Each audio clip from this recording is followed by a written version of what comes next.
Listen carefully, not because this is loud, not because it is dramatic, but because this is one of those moments where quiet decisions slowly changed everyday life, and most people only noticed when the bill arrived.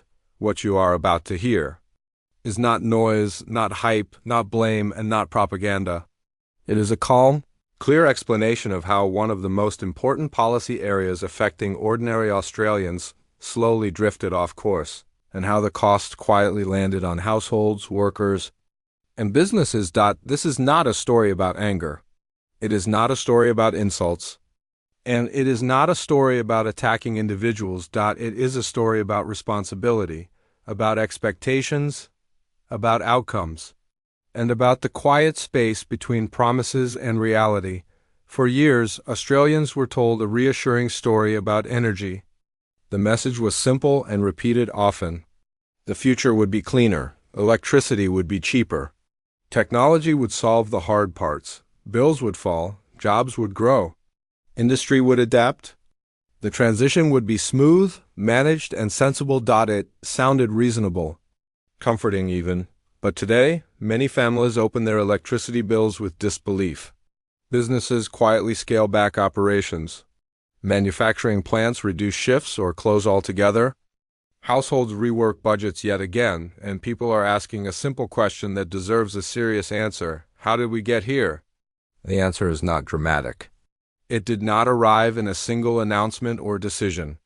It came gradually through layered policy choices, optimistic timelines, and long-term bets that struggled to meet short-term reality.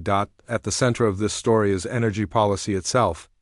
Not personalities, not slogans, not arguments on television. Policy. Decisions about how power is produced, stored, priced, and delivered. One of the defining ideas behind these decisions was transformation, moving away from older systems, reducing emissions, investing in renewable energy, building new industries for the future. Many Australians supported these goals. That support was genuine, but supporting goals is not the same as testing execution.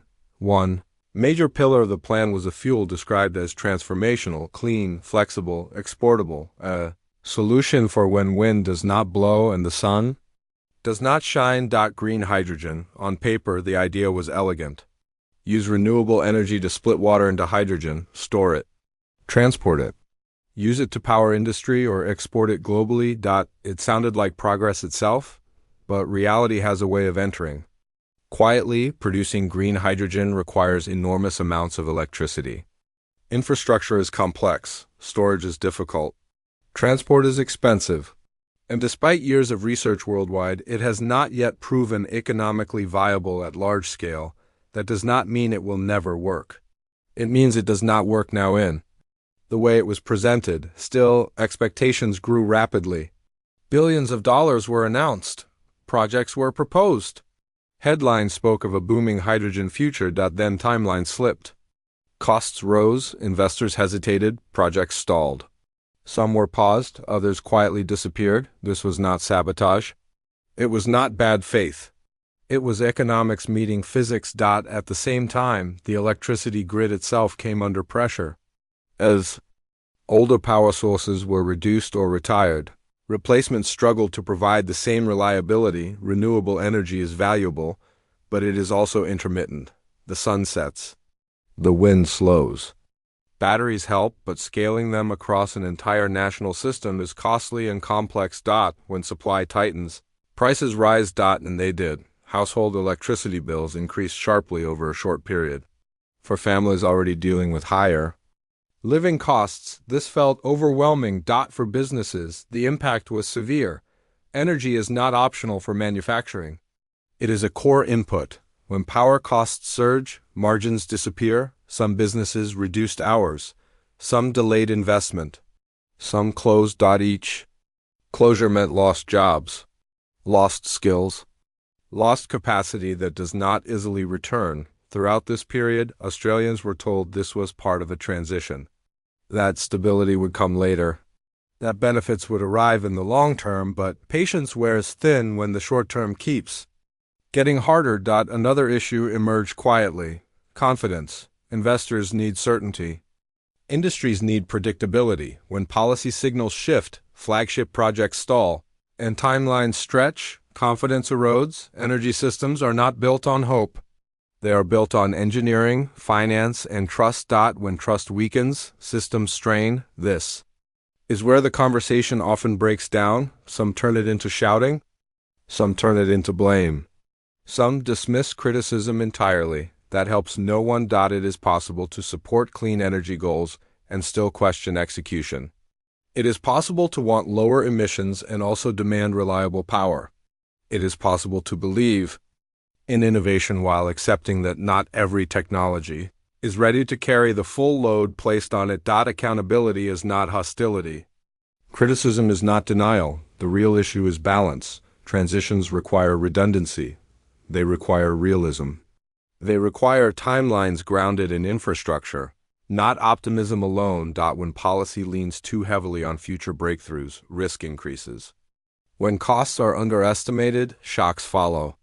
When systems move faster than infrastructure allows, instability grows, and instability is expensive. This leads to a deeper question Australians are increasingly asking. When outcomes differ so sharply from promises, what happens next? In many areas of life, results matter. In business, leadership changes. In sport, strategy shifts.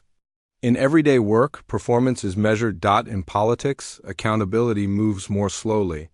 Policies are described as long-term. Outcomes are framed as transitional. Responsibility spreads broadly. This does not imply bad intent. It reflects how systems protect continuity over correction, but that protection carries a cost. When people feel unheard, trust erodes. When explanations lag behind lived experience, confidence falls. And trust, once lost, is difficult to rebuild. The tragedy is that this outcome was not inevitable. Australia has vast energy resources, multiple technological options, skilled engineers, strong institutions. A transition could have been paced differently. More technologies could have been pursued in parallel. Reliability could have been prioritized alongside change. Instead, too much weight rested on solutions not yet ready. While proven systems were reduced before replacements were secure, the result is what many feel today: pressure, frustration, and uncertainty. So what is the lesson? Not that clean energy is wrong, not that innovation should stop, not that ambition is dangerous. The lesson is simpler. Reality always has the final vote. Good policy respects physics. Good policy respects economics. Good policy respects the lives it affects. Promises must align with delivery. Transitions must protect people. And when plans fall short, adjustment is not weakness, it is responsibility.